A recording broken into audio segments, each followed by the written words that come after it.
Hello, this video will be some form of an advanced crash video. Before making this, I've really been finding it hard to think what I should include, because really when saying advanced there's so many different topics in the game you could try and go over. But as this is the first one, I thought I'd get all the map stuff out of the way, so I'm going to be showing some useful things that do change the outcome of rounds and are used all the time. These include stuff like silent drops and jumps, mantles, etc, etc. Honestly, I wouldn't be surprised if most people who watch this already know this stuff. And oh yeah, there's a few people who asked me about covering Vacant. I haven't played that map in like 2 or 3 years because it's not competitive in Europe. But a guy from North America has put the time to cover the basics of the map. He's called Electric Scope. So I'm going to put a link to his video in the description, so make sure you check it out. So firstly, probably one of the most important aspects of Crash is the crate jump. It's used all the time in basically every match on this map. For those who don't know what I'm on about, it's this thing here. If you're an SMG rushing there, you want to be using this sometimes. You can also use it pretty much any time in the round with any gun, depending on the situation. It basically just gets you over the wall faster than any of the other ways possible. You simply just have to strafe up it. It's easy once you get the hang of it as well. I mean, I can do it on 30 FPS, so if you've got 125 or 250 FPS, it should be a piece of cake. Another thing is you want to be learning to do it without thinking, because when playing with lesser skilled friends in the past, I usually see them look at it for 2 or 3 seconds to line the jump up. You want to be able to do it instantly without thinking. So you can jump up it, but what else? Well, since it's a silent drop, it means you take no damage, so it's the most used way to escape from top A. There are others that I'll go over in a minute, but they're also risky. But anyway, if people know you're on top A, you can just jump onto it without them knowing. Another way to get down from top A to the bottom floor at least is jump on this roof. Usually people get confused when they hear the dropping sound, so you can just jump down quickly and kill whoever's in there. So I'll now go over some more risky ways to get down from top A.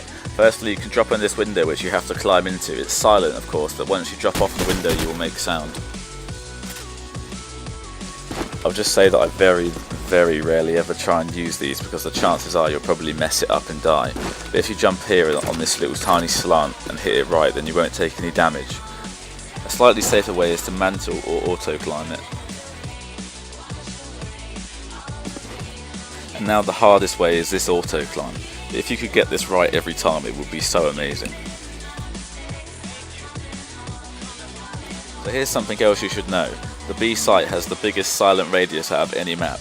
If you're on top sandbags or the glitch roof, you can just jump near the truck and take no damage or make any sound.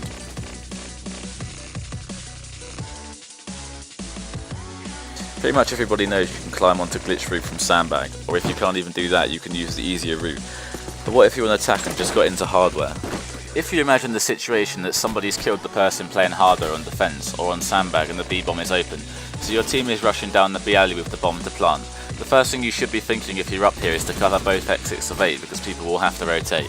But if they do make it past the back A and they didn't die, you can climb up onto the glitch from here. It's difficult but gets way easier with practice. You basically have to jump backwards and right while spamming your jump key to climb it, but being up here lets you cover everything.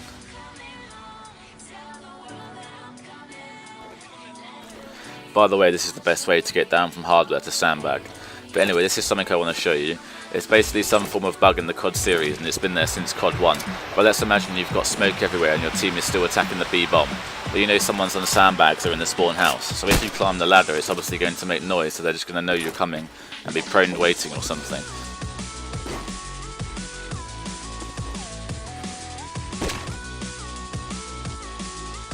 But if you walk up the ladder and look directly in the centre of your screen, you'll climb up silently. Granted it's slow, but they won't know you're doing it. Then once you get to the top, you can just jump up and kill them. By the way, this works on every single ladder in every map.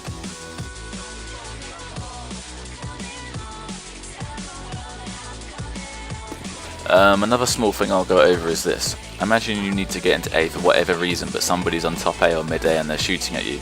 If you come to the back of the helicopter, you can go in it and fake to be climbing. You do this by coming here. Make sure you sprint slightly and crouch, otherwise you'll get stuck most of the time. Then once inside, you come here and just jump 2 or 3 times and they'll think you're climbing on top of the heli, and no doubt peek. At this time you can make your way into A without them knowing. I think this is good for a sniper. If you're on the sandbag and watching the cross into A, it's pretty hard to hit people who run up the stairs to plant because you can't see where they are. 80% of the time they're going to be proning anyway. So if you can get up here fast, you can see so much more. There's a lot of things I probably missed out on this one, such as bounces and stuff, but the amount of times I see people use bounces and they actually help is pretty small. This video was really made just to cover a few small things on Crash. In the next one, which will be pretty soon, I'm just going to make an entire video on tac nades that you can use in the round and probably wall bangs. If you have something specific you want to see, then please put it in the comments, because most of the time I don't actually know what to make videos on. People wanted to see a movement tutorial, so I did one, and I'll do the same for another topic if I think it's good.